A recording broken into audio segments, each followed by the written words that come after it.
What up, Pittsburgh Steelers fans? Matty P, Marky D. Today's show, we're talking all things who's ready for the season after preseason game one, who's not, who looks like they're just getting warmed up. Excited to have you here, Marky D. Excited to have our fans, listeners, and subscribers here as well. Let's kick it off. We didn't get to talk after the game, so just gut reaction. You've done a few shows, you did a live stream, but how are you feeling after the 27-17 win over Tampa Bay? I think the team looks overall different. Like, I think if you got a few players standing out, like to me, to be very honest, Kenny Pickett out there with the number one team offense, I would call it the drive. You know, the Broncos call that the drive. That's like our drive for the Steelers. That was fantastic. Like, DJ was getting work out there. Pickens got a catch, Muth. I think that was like something to come for the future. So that was overall good to see. Of course, we didn't see a lot of like stars play, but overall, in a nutshell, and we're going to go into a few plays and stuff like that, I'd say it was good just to see some success again. And I know it's preseason, but you know what? Actually, I got to stop saying that because it's football. It's real football, and these players are playing against guys who are hitting each other. Quan Alexander thinks it's football. You know, he got flagged. He played like it was football. Yes. You know, I know we always come back to that, and it's like, oh, it's only preseason. It's like, well, if we didn't have this would be week one. We would be saying. But how shitty would we have all been if like the score was 21-14 or 21-9 or something like that? You and I have talked for years, literally years now. We're 3 years in September since we started. Wow, really? Yeah, we're coming up on 3 years since you started doing the shows. That's crazy. And like I think we're 2 weeks away from when we sent in the audition back with BTC. Still, we need Bad on the show, man. We're gonna get Bad on the show because he's the guy that started. Yeah, we do. We gotta do. That'll be the last one before the wedding or something. But yeah, that's it. So like the reality that we've been talking about for a long time is that the Steelers don't score points. They don't run up a score on anyone. So I was kind of happy to see 27 points scored. Well, it was just different about it. They came out and Kenny Pickett led the offense, was in full command. And it's exactly what you wanted to see because we all know there was two different narratives, right? If Kenny Pickett went out there and threw 1 for 4, 5 yards and played really bad, then yeah, it's going to be an awful take, right? But it was the flip side. It was the better side. It was he found DJ. And I know some people are still not high on DJ, but he's a good receiver, man. The way that he cuts, the way that he runs his route, and he can catch the ball, he's just got to fall forward. And if he does that, he's fine. To me, I think he's a good receiver. He should get some respect. Like, I know he didn't score any TDs last year. He's not the worst one out there. He's a pretty good receiver. And they linked up, and there's chemistry there. There's chemistry with him and Pickens. That TD was awesome. I think Kenny's gotten bigger, stronger. Can fire the ball in there now. Even seeing Robinson there, like that whole number one team, all the offense was there too. Dan Moore was in there. I thought he played pretty well. I liked it. What do you like, man? I liked it. I thought the first drive. Yeah, so I thought Pickens, he gets a lot of praise, obviously, for the spectacular stuff, the catches in traffic, the combat catches. But a lot of people talk about his route running. He had a similar touchdown off that vertical down the middle, like within 20 yards of the end zone, so in the red zone last year against the Bengals, the game winner. But I just thought was interesting with this was how quick he was on his feet. And I remember when I was coming through playing football and rugby and NFL, it's the same thing in this regard, where someone said, I read a book from one of the Australian players at the time, and he said, the problem people do when they do a juke move, or you call it a step in rugby, is that people slow down, make the step, and then they get hit. You have to do it at full speed. And if you go back and you watch the footwork of Pickens, he shifts it's the right foot. So as he steps on the left, plants down the right, then springs off the left again, I'm doing this right, from the way it was centered, he just zooms in, and the defender, the defensive back that was on him, did not expect it. I think they thought he was going to try and truck him or stiff arm him, and he didn't. So I think the footwork from Pickens, we give him a lot of praise for being rangy, strong, catching, but I don't think we give a lot of his speed, but I don't think he gets a lot of appreciation for his acceleration and agility. And you go back to the show you did on your channel, which everyone should go check out, with Merrill Hodge. He talks about if you're going to pick two things, you're going to pick agility over speed, right? You think about Cooper Kupp. I think it was interesting the way he talked about it with you, because actually acceleration's a different thing to speed. But anyway, like as I said, George Pickens doesn't get a lot of appreciation for his acceleration. That's what Deontay has. He's a good acceleration guy, good agility guy. It's the speed part that sometimes he doesn't completely run away from someone, but his release is good. Whereas Calvin Austin, it's acceleration and it's speed. Like he's just got speed to burn. So yeah, like that from Pickens. Kenny Pickett, one try. What I saw from Holcomb as well. I like me too. Tackling around the ankles, getting to the ball, not ball watching, unlike what we had from Devin Bush last year. Like what I saw from Quan, he's fighting for a spot. So really like those things. Obviously, everyone will want to talk about Herbig. Benton looked really good on the line. He really did. So, and that was something I was really pleased about. Montrevis Adams is someone that I've been on the move him on train because we've brought in other people. You save $2 million on the cap if you do that, blah, blah, blah, blah, blah. But he actually looked pretty athletic in credit where credit's due. I think he's actually fighting for his spot. So he was out there. He was out there for a few series as well. Him and Loudermilk played a few snaps, I think. So going back watching again on the old Days and Confused, I did see that. Yeah, we're hashtagging that, by the way. Loudermilk was there, and I saw Adams was there too. But I want to point out as well what you just said. Benton looked fantastic. There was 2 times he got around. I think that's the center, or he made a swim move and almost hit the quarterback. And I think he was held on one time, to be honest. And there was one really good move that he made, 4th and 1. Yes. He legit came off the line so fast, pushed that guy back, the center. He snapped the ball, pushed him all the way back. Then everyone rallied behind that spot. They came back and they had a stop for a 4th, and they lost like 3 yards. So he looks pretty strong, dude. Benton looks pretty strong to be a rookie player out there. Like he looks good. I want to call him like I don't know, he's just like power packed or something. I don't know. He's just like muscle. You can see it though, like in his body, in his physicality, how he came off the line. And like when I was talking to Merrill too, and shout out to Merrill, man, great guy. Like the way he like came off the thing, like I know the offensive line did it, but he was like this explosion man off the line and took that guy, they sent it all the way back, made the tackle, the running back ran into the center.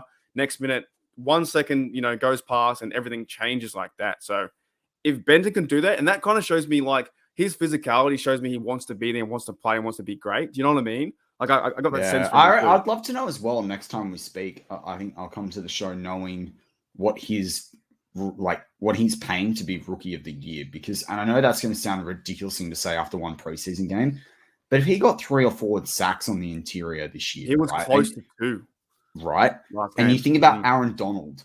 Like I'm not comparing him with Aaron Donald. I'm just saying the way that we perceive interior pass rush now, it's a big deal, right? And what's a team going to do when they're already having to go up against Ogunjobi and Haywood, right? Like you could bring Haywood in, have Benton on the other side of him, right? And that would be that's a massive problem for you. So I like that.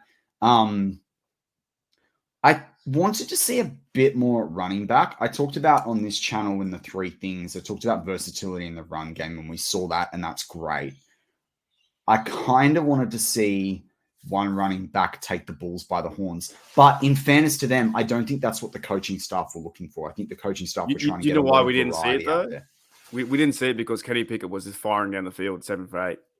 It did. No, let's skip out Kenny Pickett. It was with the other guys. It was with the other guys that I thought, Well, you had McFarlane. McFarlane played pretty well. He had he had that nice rush up the middle. So did Warren. He had a 10 yarder. But I just thought, I don't know. I wanted to see a bit more, but as I said, they put a lot of guys in doing a lot of things. So it was over. I think 19 players. I think either ran the ball or touched the ball. But it was like guys like Greg Bell, those guys, Darius Higgins. They're not going to make the team, unfortunately. It's too hard. The McFarland, I think, is his job to lose. I think he looks faster now. Like he looks like an NFL guy. I think someone on Steel Nation Radio said that. He looks like an NFL guy now. He looks like he's cutting better. He's running better.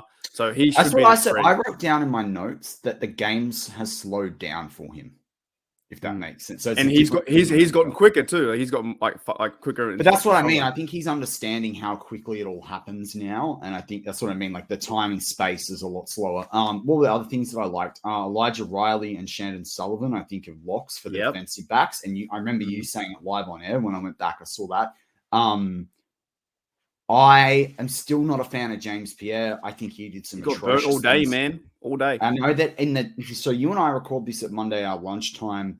I know that at Steelers practice, he had some big interceptions on what would it be, Sunday afternoon. But that's practice. I need to see it in the game. And I've never seen Pierre do enough. I've never seen his positives outweigh the negatives. And when I think about Riley fighting for a spot and I think about Shannon Sullivan, I think I like what I see there better than what Pierre provides. That's just the way I see it. Sullivan made a few plays on the football as well. I think he made a few plays past deflection or near the area, or it might have been called a drop. And also Elijah Riley came off the side or like near the linebacker, and he read the play really well to down go the and flat.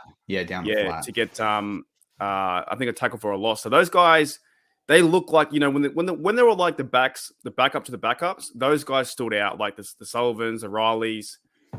Pierre stood out for a bad reason, but he got targeted a lot, man. He had made 9 tackles, and they weren't because he was making tackle for losses. They were because he was getting picked on.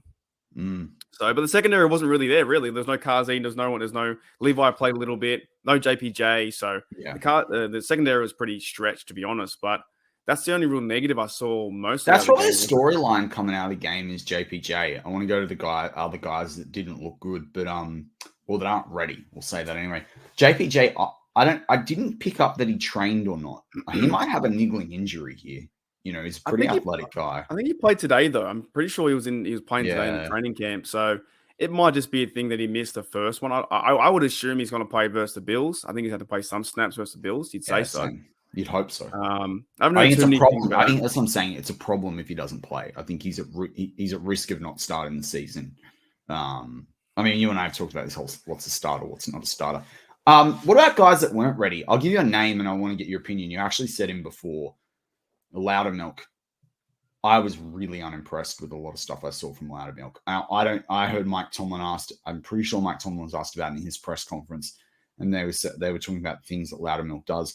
I actually thought there were some plays where he was atrocious. He was nowhere near what he needed to be. He didn't move anyone backward, didn't do...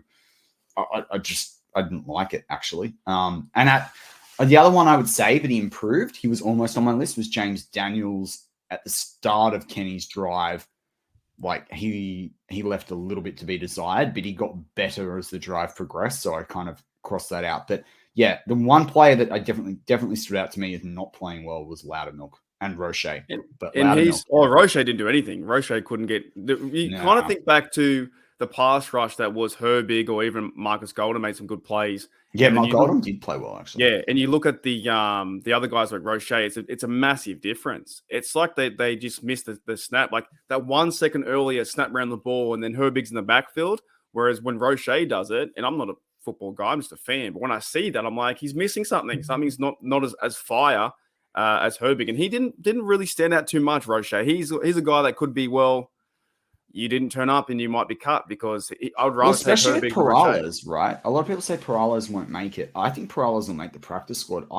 He played a lot of the game too. He played about 80%. And look, he wasn't perfect, but there were times when I was like a bit more experienced. Like he was just a half a second too slow. Like there was one of the plays where he came straight through the middle of the offensive line, and the ball carrier had gone. I can't remember whether it was a short pass or it was a run. But the ball carrier from Tampa had come around their offensive lineman, but he's just come through this middle part.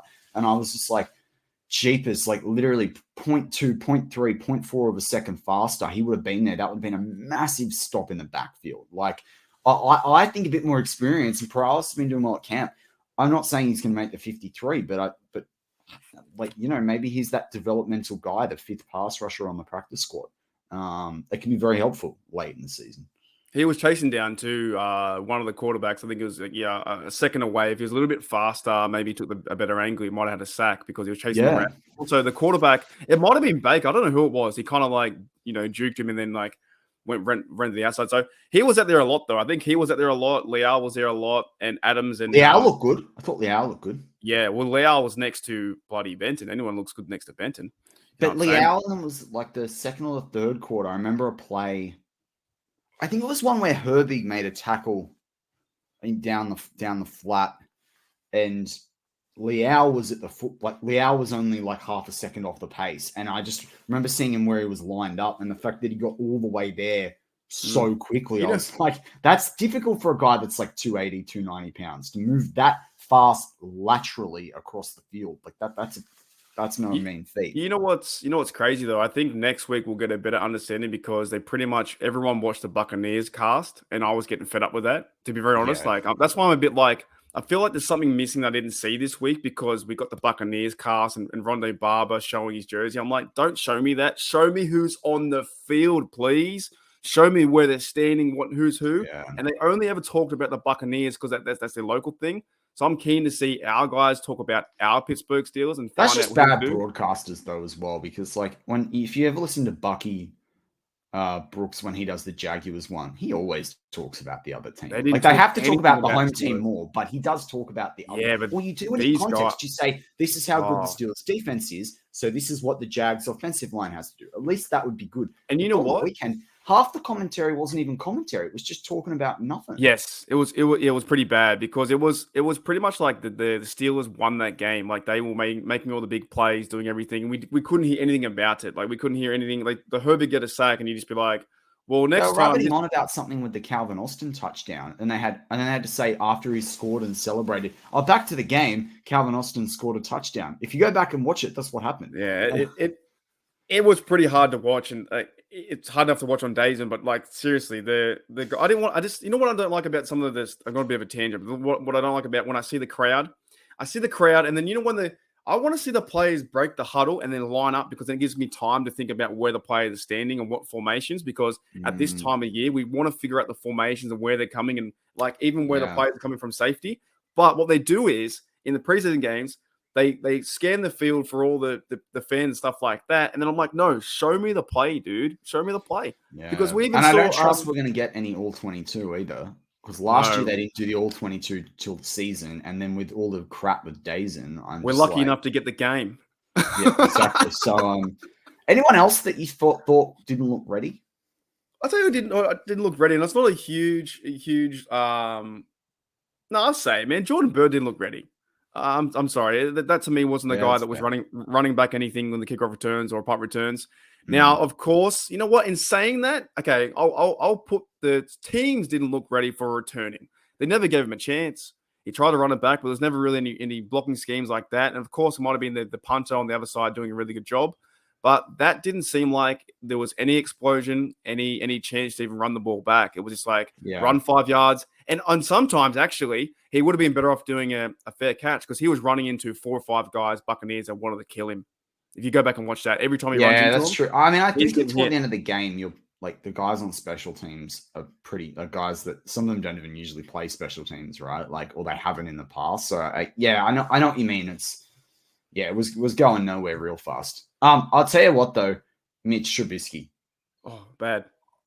I know Mason throws a better deep ball. I'm sorry, he doesn't. And people say, "Oh, it's preseason football. He'll not look good in this context. He'll look better in the season."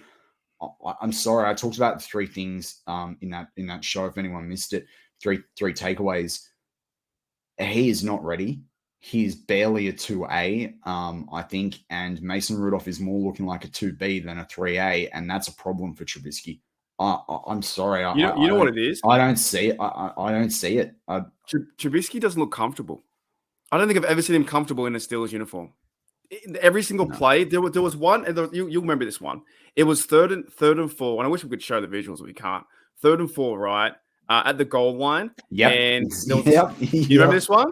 And is that the one where he threw it down the middle to like no one, and he was lucky that in an NFL game that would have been an interception. They would have had someone there. He threw it to Gunnar Olszewski. There was Connor Hayward was on the tight end. He like banked out to the flat. Shesky ran a route, came back a curl. You had Calvin Austin on the other side, ran on the right hand side, and someone else was in the middle too. So you had like if you had a bit of chance, and I'm not seeing through his eyes because maybe he couldn't pass over this way or that way, but he doesn't move his feet. He reads the one route. He then throws to Gunnar Olszewski, which is double covered, by the way. And I think he had to throw over. He wasn't throwing to Shesky. He was throwing over the people so he didn't throw an interception. Because he was already going that way, and he went, oh, no. And it was like, okay, now I'm going to go over. He actually had Connor Hayward in the flat. He could have thrown a nice pass or reset his feet and then found Connor Hayward. Or he could have reset his feet and ran to the right-hand side like Kenny would have done, banked out, and then found, which he did, by the way, to Deontay, the same route, to Calvin Austin on the right-hand side. For some reason, he stuck in the pocket 3rd and 6 and was like, that's my guy. I've got my guy. Throwing. Hang on a minute. My guy right there, not open, going to throw over him. That's what happened. Terrible. He looks uncomfortable, bro. I'm sorry, he looks uncomfortable. I was going to say, it's like Mason Rudolph. You know, like back when Mason Rudolph started, everyone's criticism was he doesn't take any time in the pocket. Now Mason will sit there and cop any hit anyone wants to give him. Shout out to Mason, man. He got hit really hard too for that. Yeah, he did. He got smacked. And there was the other time when he was getting tackled. He threw the ball down. There was another time where he ran straight through the middle because he saw what was coming at him. Like if you were asking me to take a Steelers team to play today, my backup is Mason Rudolph, not Mitch Trubisky. He does not look ready. I don't care that they extend him for 3 years. He does not look ready. He does not look good. And if he doesn't look good against the Bills, I actually think that maybe there's a competition there.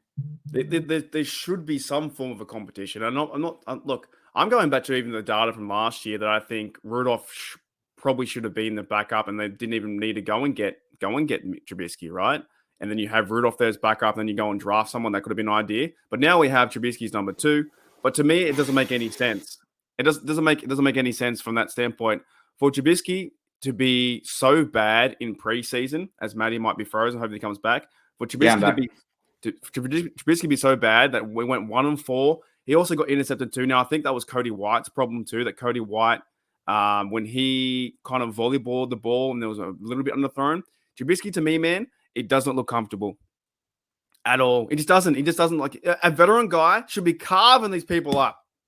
Really, it should be carving them up. 100%. Someone with his experience, like, and I don't understand this. I don't understand the narrative of how Mason Rudolph is worse than he's just not. I go off on-field performance. He's not. Well, let's look at that. What are your overall massive thoughts on that pass? That pass to me was fantastic. The route was great. To Calvin Austin. Yeah, man. I mean, Austin did well. Hung back. What I liked about it, Mason's always had a deep ball.